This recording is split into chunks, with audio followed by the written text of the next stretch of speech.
بسم الله الرحمن الرحيم والعصر إن الإنسان لفي خسر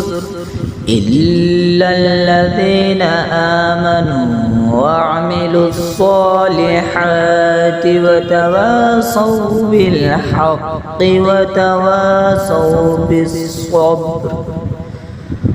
والعصر إن الإنسان لفي خسر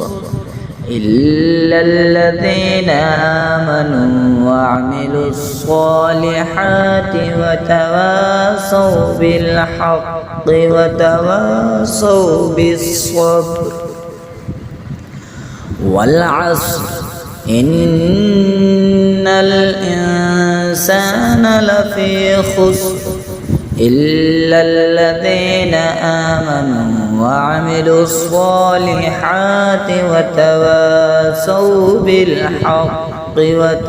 وتواصوا بالصبر.